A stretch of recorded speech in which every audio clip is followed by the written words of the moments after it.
Boom. Hi, everybody. It is currently 7:31 and our speaker has arrived, so that's a good thing. I was just about to press send on an email. I thought I'll come back and give him one more try, and there he is. I see his face, so that is great. I'm going to stop the recording. No, I'll just go and I'll edit the recording. So this is being recorded, which I'm sure it tells you when you log in. And if you have any questions as we go through this, just put them in the chat and we will, I'm sure that Robin will try and leave some time for the end for questions as we go, and we'll go from there. So that sounds correct, Robin? Where did you go?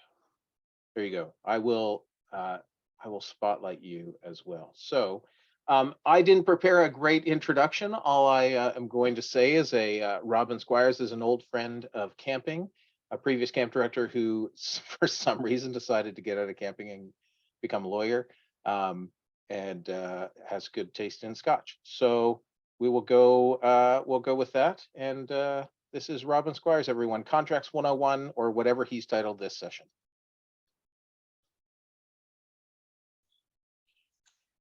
Hi, everybody. Can you hear me? Yes. All right. Let me start by thanking Joe for the kind introduction. And to remind him that he said that he'd have about 10 minutes before I had to start after 7:30. So I'm already on the spot wondering why I'm starting so soon, but that's okay. No problem at all. Let me start by saying, first, let me introduce myself. So I'm Robin Squires. I'm a partner at BLG. We are Canada's largest law firm. And it's a long story how I got here, but ever since I got here, I have tried to put some time and energy back into what I think got me here, which is camping, and the skills and experience that I had at summer camp and learning from leaders like you, and from my time as a camp leader. And so I do things like this largely because I have a sense of duty to the industry that I try to fulfill. And also, more recently, in the past 8 months or so, I have begun working with an organization called the Camp Safety Network. And the Camp Safety Network is a group of professionals who got together to create a company that can consult with camps across Canada in many areas to do with safety. I don't want to say all the areas to do with safety, because I probably will be tripped up if I say all, but certainly many. The partners of the Camp Safety Network include me, Eric Schemelman, who's a water safety expert, Tom Appleyard, who is a public health and management consultant, Bev Unger, who is a healthcare expert, and Suzanne Ross, who is a mental health expert. And the five of us have worked to build our group of consultants to include a number of other people that we can call on in the event that camps need our help with any aspect of what they're dealing with, or what they're worried about, or what keeps them up at night. The website is campsafetynetwork.com, and I encourage you to have a look and see what we do. And if you have any questions or want to know more, please feel free to reach out to me.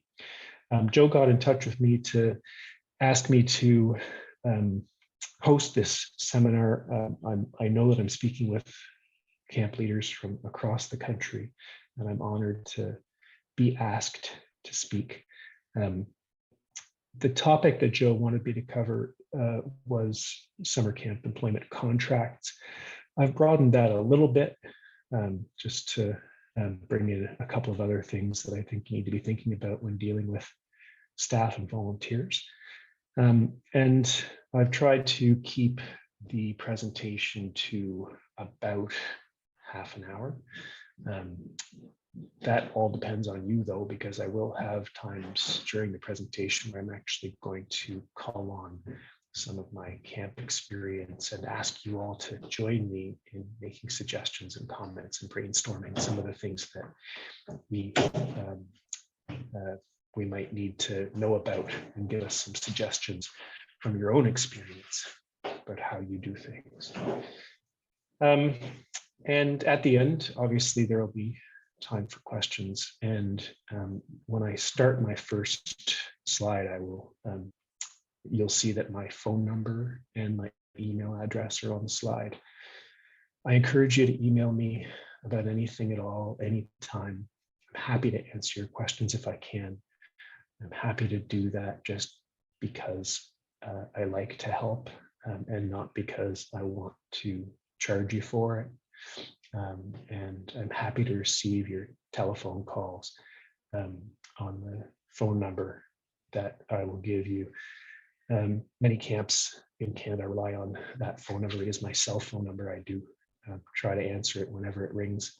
So if anything comes up urgently during the camping season, and you just don't know where to turn or what to do, please feel free to call. So with that all said, let me see if I can share my screen. Oh, the host has disabled participant to screen sharing. Joe, that's you.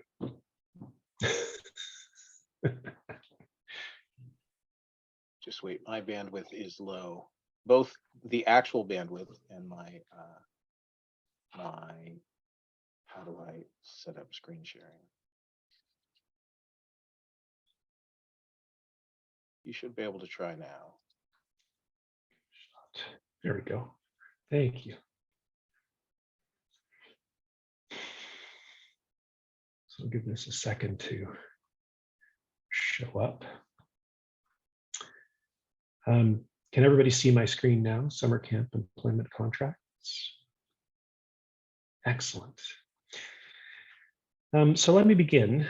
As I said, my name, contact information along the top. Please note it down. Feel free to make use of it. The three main areas that I'm going to cover today are what you need to think about before you start hiring, and what you need to think about when you hire, and third, what kinds of things are important to have in your contracts on the basis of the things that we talked about in the first two segments. At the bottom of the screen, campsafetynetwork.com. That's the website that I mentioned earlier. Please feel free to visit that and find out more, and reach out to me if you want to know more as well.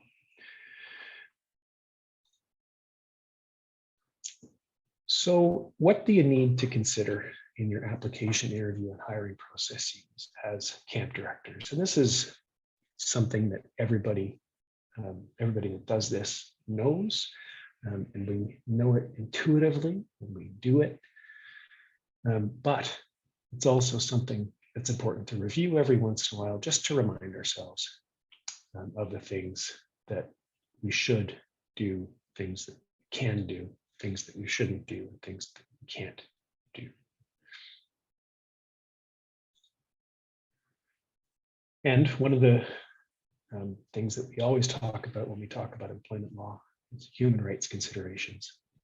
I'm not going to get into a discussion with this group about the exceptions to human rights in employment. I'm sure all of you know about those exceptions, and the debate and the discussion that's taken place about those exceptions over the past 5 or 10 years or longer.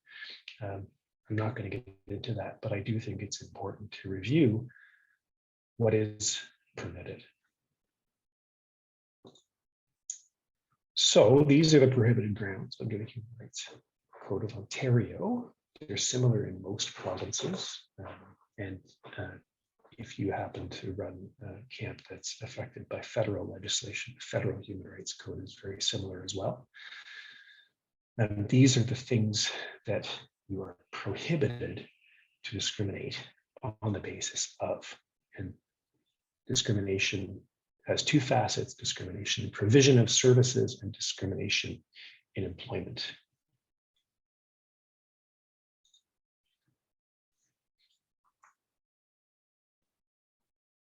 Now, other than the exclusions that I mentioned at the outset, there are also times when you're entitled to discriminate on the basis of one of those prohibited grounds if you can justify it. And it's difficult to come up with an example of when you might be able to discriminate, and I don't want to offend anybody by trying to come up with an example, so I'm not going to. But the rule is that if there is a bona fide requirement of employment, and you can justify that it's a requirement of employment, and the applicant can't meet that requirement because of one of the prohibited grounds, you could discriminate and not hire that person on the basis of that prohibited ground. And the thing you always have to keep in mind when you're making those decisions, whether it's hiring or providing the service on the basis of human rights, is whether it would create undue hardship. And as an example of undue hardship, I could perhaps come up with an example. It's not a very good example, but it gives you an idea of the kind of thing that we're talking about here. But if a camp were on a property that was made of the Canadian Shield, and it had very, very difficult terrain to traverse, and someone wanted to work or attend that camp, and that person was in a motorized wheelchair, and that was the only way that they could move from point A to point B, a camp could make an argument that they could discriminate and not accept that person as an employee or a camper, because there was no way that that person could be accommodated on the site. Now, there are other sides to that argument, such as, are there ways that you could accommodate that person? Are there ways that you could provide a paved roadway of some kind that the motorized wheelchair could use? Can you actually show that that's impossible, or show that that is something that financially you cannot possibly do at your camp? And those are some of the arguments on the other side, but that is just an example. And as I said, it's not a very good example, but an example of an undue hardship that might be accepted by a human rights tribunal.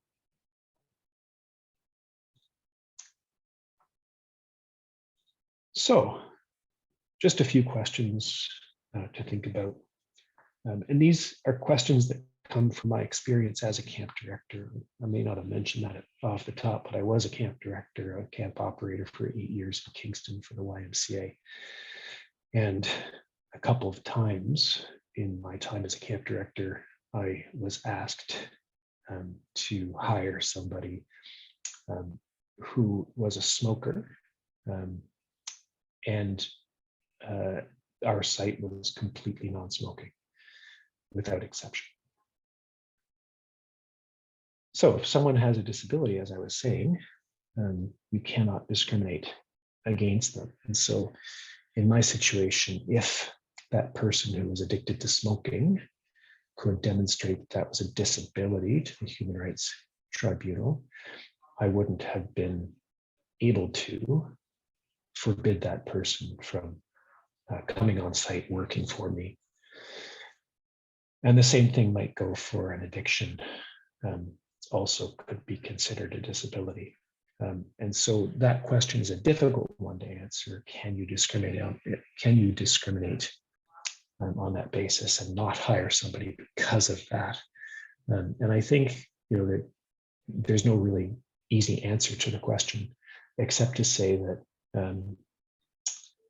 there are many different sides of the argument and many different ways that it could be said that you could accommodate that person. And so you really have to think long and hard about whether it is a disability and whether it is something that you could accommodate in your program without undue hardship.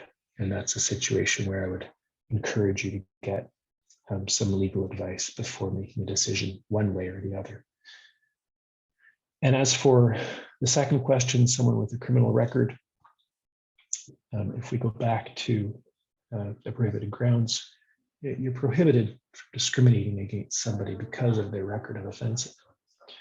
However, there are exceptions to that.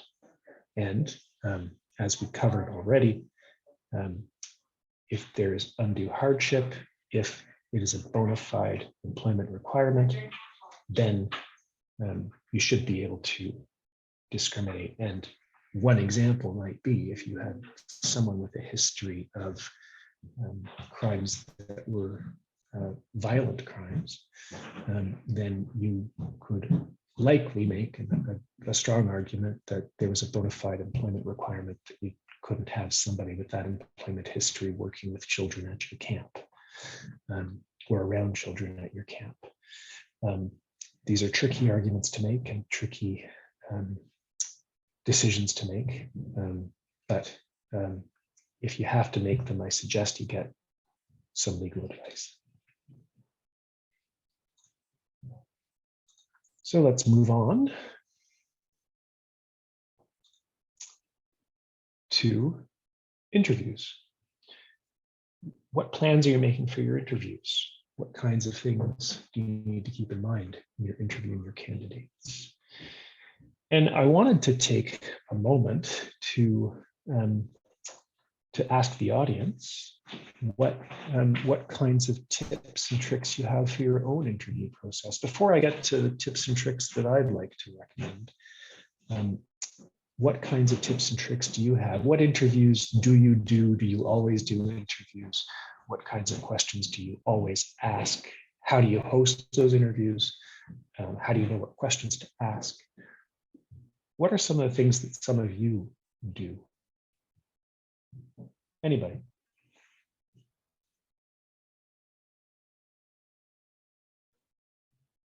Well, we do group interviews prior to the pandemic.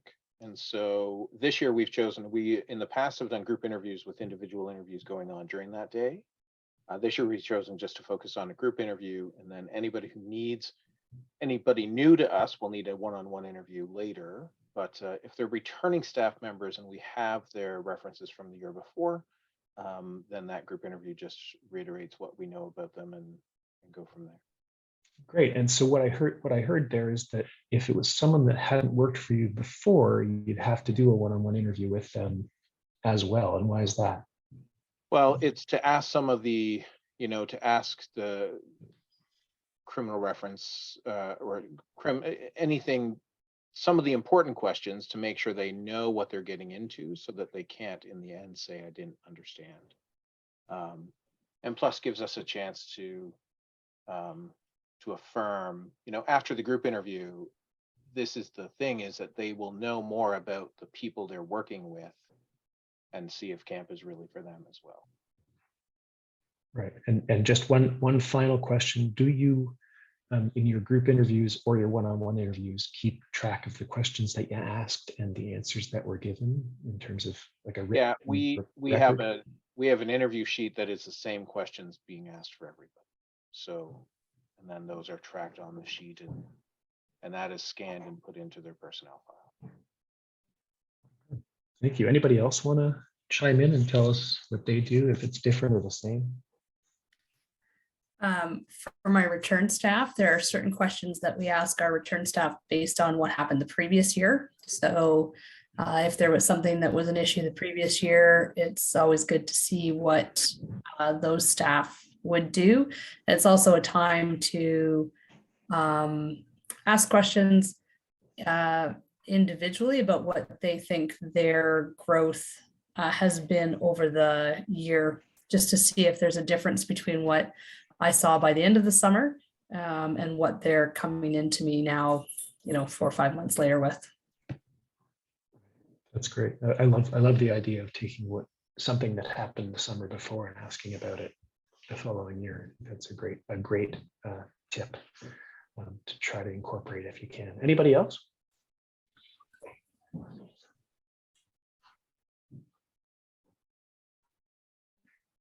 We All right. started Go using ahead. we started using a scored process last year just because with such a small camp, we definitely recognize that there could be some internal bias. So we created a scored system. So each question has a score that it's out of, as well as the application and the reference portion. With each question, there's like a word box almost at the bottom that has certain scores for things that we're looking for. Now, there's still flexibility in it, but it's nice because last year it gave us the ability to kind of blindly look at some of the interviews. That way, also, we're not giving people lower scores or lower outcomes based on poor grammar or things that there is beyond their control. If they can give us the answers and the outcomes, so they get that score. And for returning staff, they've gotten actually a portion of their application score from the previous year, which is something that outgoing counselors were really interested in because experience is something that wasn't carried forward in our previous years. That's great. I love the idea of having an aspect of the interview that is statistical or data driven rather than the potential for it to be, the greater potential for it to be influenced by bias. Anybody else? Just before I continue, does anyone have anything else they want to chime in with? With our group interviews, we have rubrics that there's observers for our groups. And so they don't ask any questions. They're just observing the interaction. So it's kind of nice and they're generally former staff. So who've been through the process, and they can just have a look and they've got very clear boxes they get to mark off. And it's somebody who's just watching to see things that, as the interviewer, you're not necessarily asking about, but might come up. Right. And I bet you that the observers have a different point of view than the interviewers a lot of times in terms of what they see and what they hear and how they perceive it. Yeah. Okay, let's move on. Thank you, everybody, for volunteering your information there about what you do. Here's some things that I think are important. The first one is to make sure that the candidates know exactly what's going to happen, what they're applying for, where they are in the recruitment process, what the interview is going to do, what they should expect at and after the interview, and how soon they'll know what the decision is. Having a list of questions ahead of time and a set list of questions that you're asking to every candidate, which is not to say that you should ask the same list and only that list to each candidate, but you should have a set list of questions that is asked to every candidate, even if you supplement with additional questions, just so that you can compare one person to another more easily. Having a marking or grading scheme, a point system that somebody mentioned, is also a great idea. Taking notes is important in case you are challenged or questioned about what decisions were made and why. Having more than one person conduct the interview and the observer idea is a great one that I haven't heard before. And then making sure that the people that are doing the interviews have some level of training, other than that they've been through an interview before as the person being interviewed. Give them some idea of the kinds of things that you're looking for when they are interviewing. And then the piece that I wanted to cover off briefly, because it comes up whenever I talk to camps about employment, is references and checking references. And I'm assuming that everybody here asks for references, but that might be a broad assumption, and maybe it's inappropriate. Certainly for your new staff, And by new staff, I mean in particular for staff who are strangers to the camp. Having references, I think, is extremely important. I think it's important for all staff applicants, though, even if they're returning staff, even if you've known them since they were campers. I think it's important to ask them for references. It's an important mechanism for them to consider who they would be comfortable with you speaking to about their work experience. Even if you don't call every single one of their references, which of course I would advise you to do, having them go through the process of thinking about who those people might be is, I think, an important gatekeeping mechanism. Somebody who doesn't want you calling any of their employment references is probably going to drop out of the application process at that point.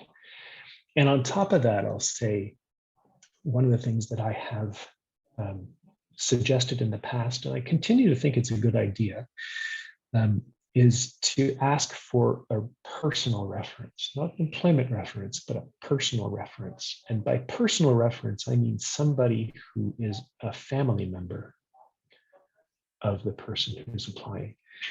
And I ask that, right, I suggest that because when you think about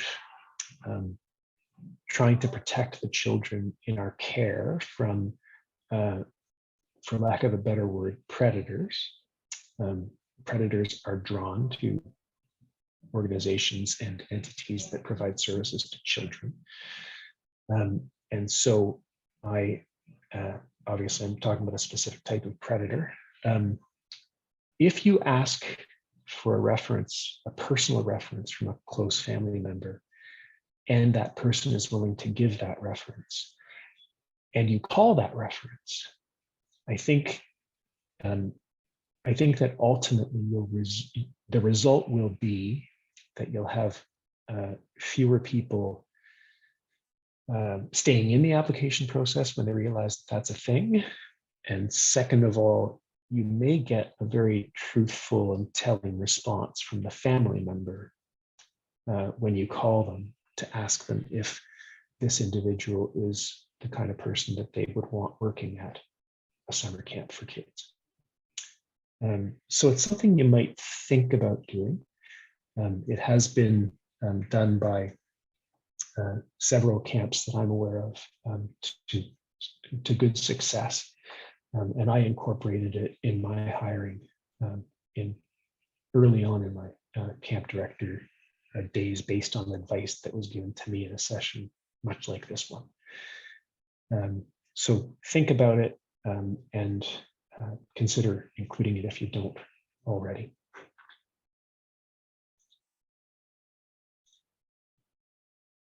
So that's pre-employment. Let's talk about employment. This is an area that I tend to cover off every time I speak to summer camps, because there is in Ontario, and I recognize I'm talking to camps from across Canada, but in Ontario, and this is different for every province, in Ontario, an exemption from certain aspects of employment law for students who are working at a children's camp. And it's important to note that in Ontario, that exemption only applies to certain aspects of the employment relationship. The first is minimum wage. The second is overtime pay, so being paid more. And the third is public holiday pay, being paid for public holidays. Now, there may be similar exemptions in other provinces. I frankly don't know. I practice in Ontario and I'm trained as an Ontario lawyer. But knowing those requirements is extremely important, because during the employment itself and when you structure your contracts, you have to know what the employment standards in your jurisdiction say are the requirements. And I'll say just one more thing about Ontario. I don't want to be too Ontario focused here, but one of the things that many of the camps in Ontario don't realize is that if there is someone on staff who's not a student, they don't get the exemptions from minimum wage, overtime pay, public holiday pay. And on top of that, there are aspects of the employment relationship where there are no exemptions whatsoever. And I expect that similar in many of the provinces across the country. The first is hours of work. Now in Ontario, and this will be different in every province, but there will be a minimum or a maximum, hours of work per day and a maximum hours of work per week. And those things need to be considered by your organization in terms of considering how long counselors are being asked to work to supervise children, your instructors, how long they're being asked to supervise children. And in Ontario, if you're asking your employees to work longer than 48 hours in a week, which is common in a summer camp, as we all know, there must be a written agreement, must form part of your contract. And in other provinces, if there are similar provisions where you must have a written agreement to exceed the maximum hours of work per week, make sure that those pieces form part of your employment contract. This talks about what's required in a written agreement in Ontario, but specifically in Ontario for your contract, you have to have the agreement between the employer and the employee. It has to be specific. It has to refer to the minimum standard that you're trying to work outside of. There's an information sheet that has to be attached to the contract, and it has to be executed by both parties. So the camp director and the employee have to execute that document. So that's Ontario. As I said, I'm sure there are similar allowances in other provinces. And if there aren't, then make sure that your working arrangements don't exceed the maximums that are in place.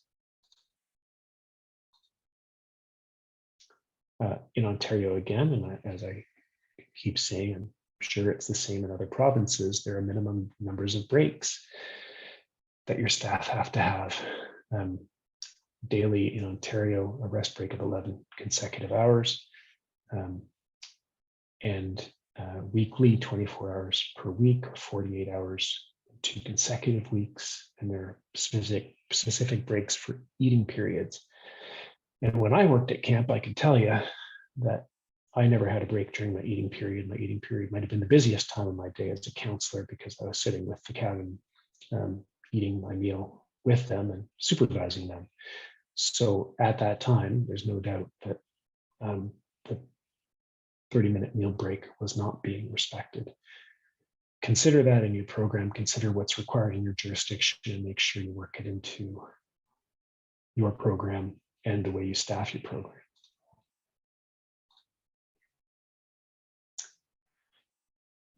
For example, in your daily schedule, if counselors are to be up at 7 with the campers, and this is specific to sleepover camps, it's less of an issue for day camps, but it can be an issue for day camps. But for sleepover camps, if you want your counselors to be up at 7 with the campers for morning dip, according to Ontario law, they have to have been relieved from their duties by 8 o'clock the previous night. They need 11 consecutive hours of time between shifts.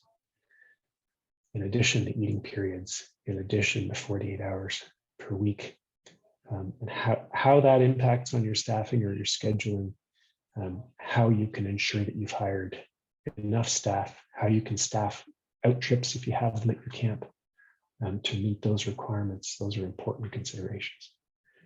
And much of this is information, no matter where you are in Canada, that you should be including in your employment contracts so that everybody knows what's expected.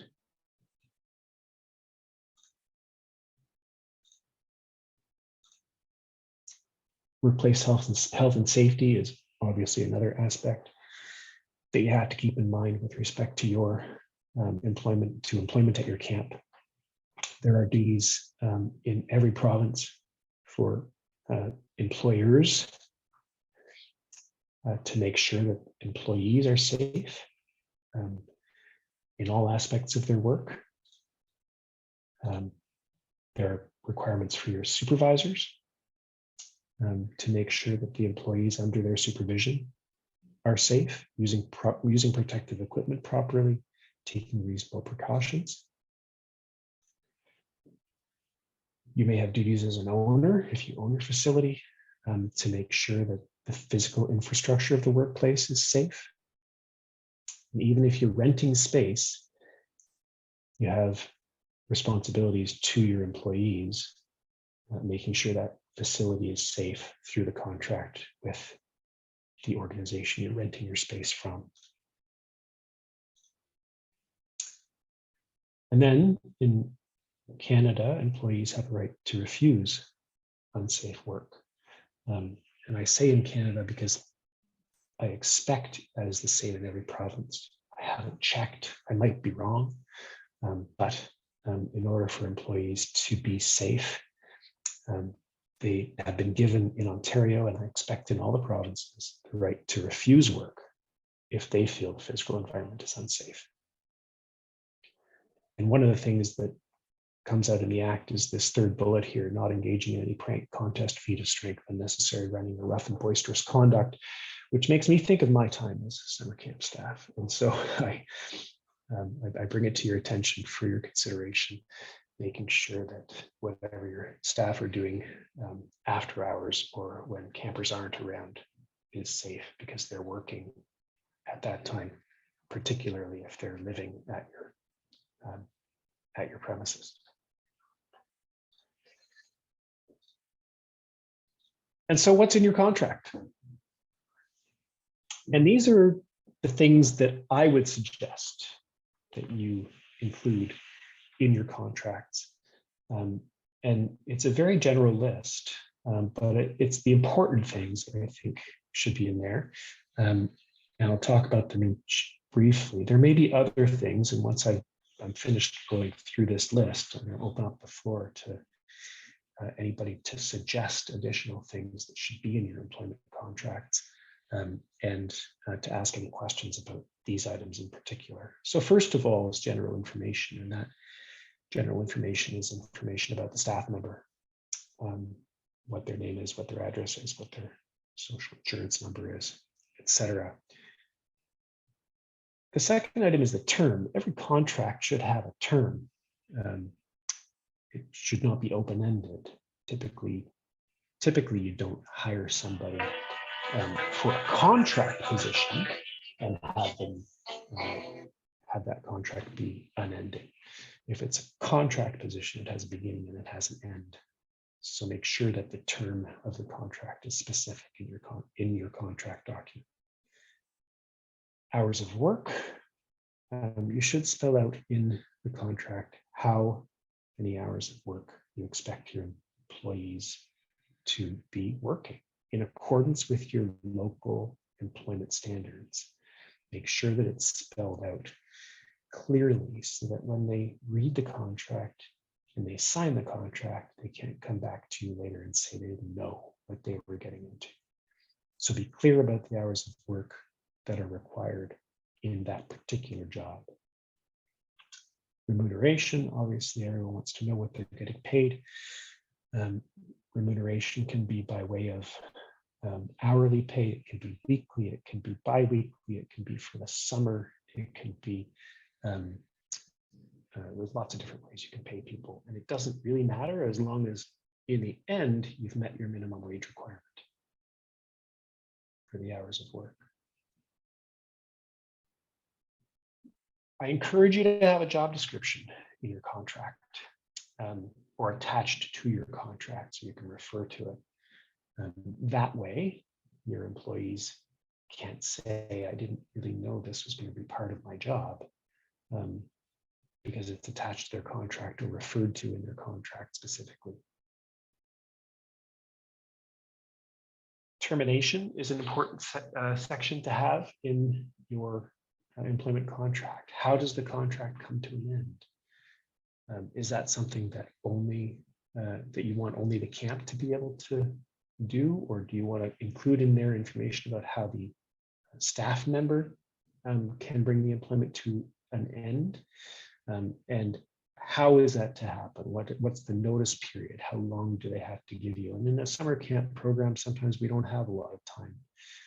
And so you want that notice to be as long as it can be, because you're trying to figure out how to staff your camp, but at the same time, you don't have many weeks to consider. So think about what that termination program looks like. Vacation pay is a requirement of most employment contracts in Canada. Make sure that your contract refers to vacation pay and how it is being paid, because the last thing you want is for someone to come after you after the summer, or your whole staff to come after you after the summer and say you never paid me vacation pay, you owe me another 4% or whatever it might be. And specific duties. This brings back the job description question. If there are duties that don't fall within their job description, additional duties that might be required, try to list them again, so that the person signing the contract can't say they didn't know. And then the other thing that I think most camps want to do or try to do is to get staff to agree to abide by certain policies and procedures at the time they sign the contract. If somebody, technically speaking, and legally it doesn't really matter that much in a summer camp context, but technically speaking, if someone signs a contract and it doesn't reference a policy or a procedure that's mandatory, and then you try to get them to sign the policy and procedure later and agree to it, a staff member could come back to you and say that they didn't agree to that. It wasn't in the contract. So I encourage you to list as many of those things as you possibly can in your contract, refer to them, and get the agreement of the staff member at the time they sign the contract to those policies or those procedures, particularly the ones that are extremely important to your organization. Anybody else have any items on their list of what they have in their employment contracts that I haven't included?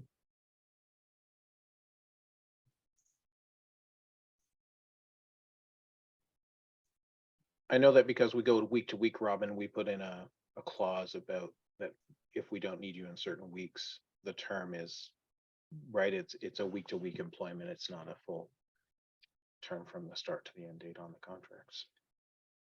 Right. So again, making sure that everyone understands what they're getting themselves into, and they don't expect that they're going to be employed for the whole summer if that's not what you intend to do. Anybody else?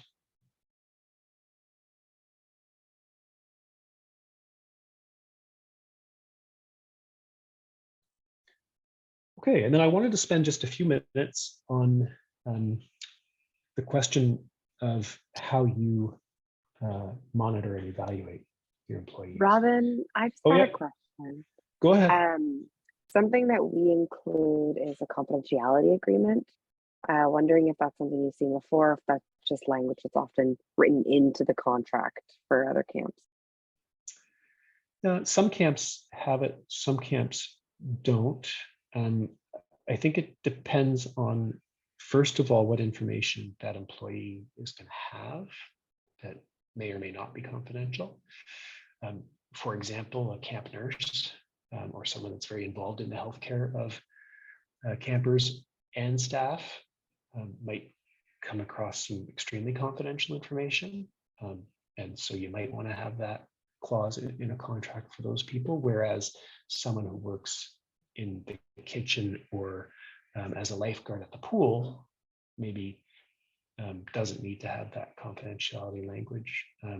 There's nothing wrong with having it in there, but I think it's important for these contracts to include clauses that make sense for that employee.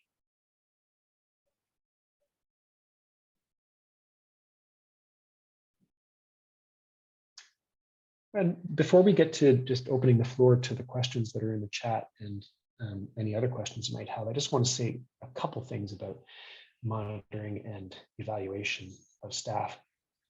And it was always a challenge of mine as a camp director to think about how you could evaluate a staff member and their performance over the course of 8 weeks of our summer. It's a very difficult thing. It's a lot different from working with someone for a whole year. But I do think that there's value to it. And I think it's important to remember, first of all, that a lot of these staff members are still in the very early stages of their development as leaders and as camp staff. And so hearing from you and from your experience, what you think they should work on can be extremely valuable to them. I know it was extremely valuable to me. And so I'd encourage you to do those evaluations at least once at the end of the summer, if not twice, so you can actually see some development, if that's possible for your organization, and keep those evaluations in the staff file so that you can look back on them when you're thinking about hiring for the following year. It's one more piece of information to go off of. And the other reason why it's important, it's less important for the camp situation than it is for other jobs, but it's important because in the event that you come across a staff member who isn't fitting the bill, whatever that may be, and you have an evaluation that you can point to, where someone has looked at all of the things that you evaluate in the staff member, and you can say, this is someone who isn't meeting the requirement, and have a document to verify that in your file. It helps a lot when it comes to sitting down and ending that employer-employee relationship. To have something to point to have some specific examples, and to be able to help that individual understand why it is that the relationship is ending. So I think those are two really important reasons to do those evaluations. And I encourage you to do them if you don't already. And so that's it for my presentation. I think the next slide will say questions. And you can ask me about the Camp Safety Network if you want during the question period. It looks like there's some in the chat. Joe, are there? Yeah, there's lots. What I'm sensing is lots of people, this might be new information or information you thought you were exempt from. So you're not, and moving along. So Harry asked, what's the 3-hour rule? Oh, so the 3-hour rule, it's actually much more common in a job like, I'll give you an example. If you work at a restaurant and your shift starts at 3 in the afternoon, and you're called in for your 3 in the afternoon shift, and your manager decides that they don't need you because it's actually not that busy a day, and they dismiss you at 4, you still get paid for 3 hours. Yeah, so it's not really a camp rule per se. No. Sharon mentioned that this all sounds very scary. This was during like the hours of work and the 11 hours off. And she asked if camps are doing this. And I know of some camps that are working really hard to get there.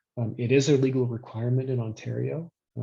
And I know it's a legal requirement in BC, and many of the BC camps that I'm aware of have already done this because there just is no exemption, as far as I know, in BC whatsoever. And someone on the call from BC can correct me if I'm wrong about that, but it's extremely important to get there, to at the very least show that you're trying to get there. The last thing you want is for some smart plaintiff's lawyer to decide that the summer camps in Ontario have been shortchanging their staff for the last 30 years, and someone should pay. So I do encourage you to try to figure that out. And I know it's a financial burden, and I know it requires you to hire more staff, and that's often really difficult to do with the tight budgets that you all have. But it is the law. yeah, and it is something that you if you don't do now, you should certainly be working towards. And so some of the next questions were this idea of continuous care of counselors over the 11 hours off. And if staff are up in the morning and working, they can attend campfire.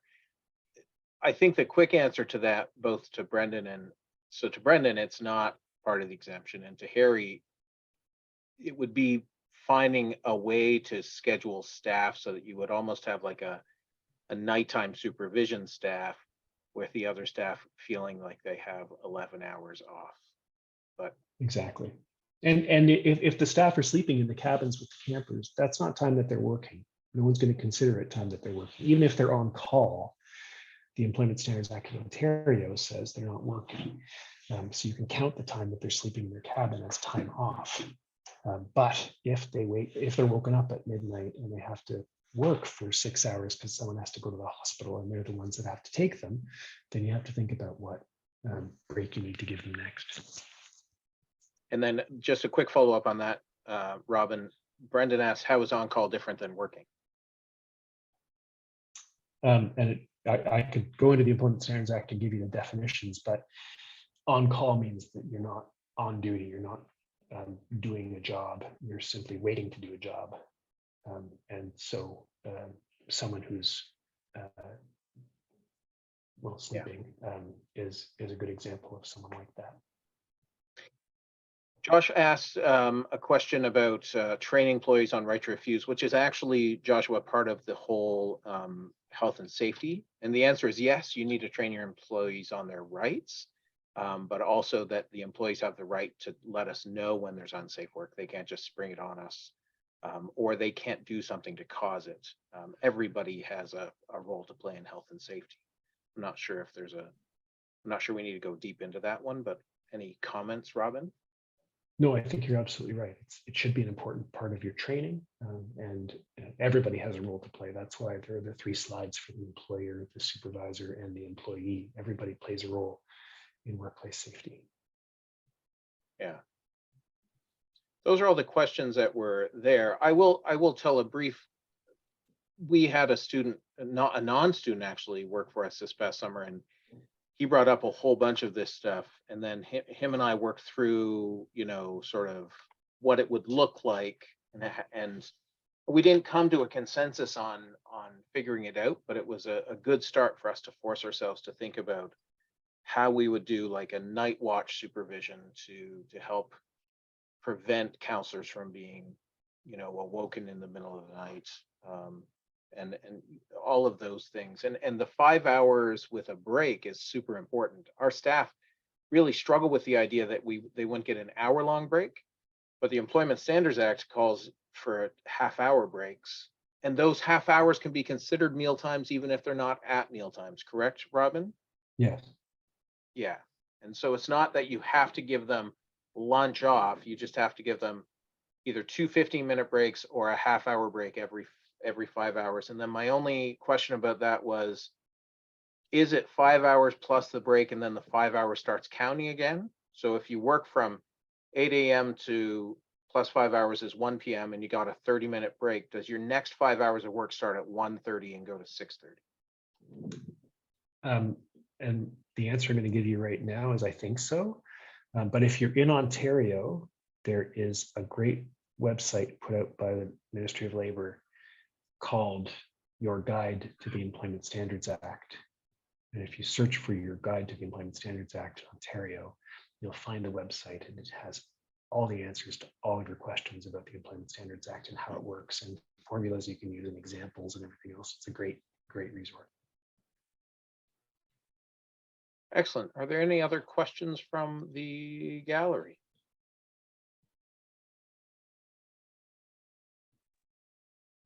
I do have one question. Just considering the healthcare providers that we have at camp, whether they're volunteer or employed, if there's only one individual with the training on site to do that role, during their time off, they typically would then still be on call. How do organizations navigate that? And then I'm a registered nurse in Nova Scotia, looking at some of these employment standards, which definitely don't exist in my role. And so I'm also wondering how that works as well, just out of curiosity. Yeah, I mean, I think that the answer to that, at least in my experience, is that you know, our camp nurse at RKY where I worked didn't have assigned duties all day. Her assigned duties were after meal times. There was a time for the campers to go and check in with her. There was obviously in emergencies, so an on-call role. And she had some duties, you know, in the morning in particular, walking around the camp and checking on cabins, sanitation, and that kind of thing. And so the hours of work for her were not a concern as far as the Employment Standards Act goes, because for the rest of the time she was on break, and she was certainly being paid for the whole time that she was there. And so that's the way we answered it there. And I think every organization can think carefully about how they're making use of their healthcare staff and what the duties are and how much time they take, and endeavor to fit those into whatever the employment standards are in your jurisdiction. And if you can't, if it's not possible because of what you need that healthcare staff to be doing, then you need to consider hiring more healthcare staff so they can spell each other off. Awesome. Thank you. You're welcome. Robin, we're right up against our time. I just wanted to say thank you for this. And lots of times when people learn the ins and outs, this is an eye-opening experience. And I think as camp people, we need to be really aware of what our legal obligations are, as well as what our because what we were made to do when we worked at camp probably isn't quite the same, and we need to figure out ways to work within the system is the idea. So, Robin, thank you very much. You're welcome. I was happy to give the presentation, and please everybody make use of the information at the top of the slide. And reach out to me if you have other questions. Yeah, and Robin means that. I know that I have called him and asked questions. I know other people on this call have certainly done it as well. And we appreciate that. So that is great. Some quick announcements for people. Next month's call is on Family Day here in Ontario, and I will stop you spotlighting, Robin. That's probably not what people need. Next month's call is on February 20th, which is Family Day in a variety of provinces across the country. It is at 7:30, and it is another member of the Camp Safety Network. So Thomas Appleyard is with us next month to talk about board succession planning. So tell your boards, because our camps only stay strong if our boards of directors stay strong. And I think that this is important information that we have. In March, we have another guest speaker, Chris Hudson, joining us to talk about Skill, Will, and Hill, to talk about where the employees we're hiring are at and how we should address them. And then I believe, Janice, that we have booked Vicky, our long lost coordinator, to come back and do some fundraising thing for us in April. Janice will be your host next month, as I will be in Seattle and not on this call. So I appreciate everyone. And this call, if you want to revisit it, Robin, somebody did ask about the slides, and if you can make a copy of the slides available to us. I think I can. It's not a traditional PowerPoint, something called a Prezi, but Prezi. I think I can print them out and circulate them. So I'll send you a copy, Joe. That'd be great, and then I'll get that out to people. And this recording will go up on the YouTube channel in the next day or so if you want to rewatch it and pause at the slides as well. But anybody have any questions or comments? No, that's the way I like it, people. Have a great night and stay safe. Dream at a camp.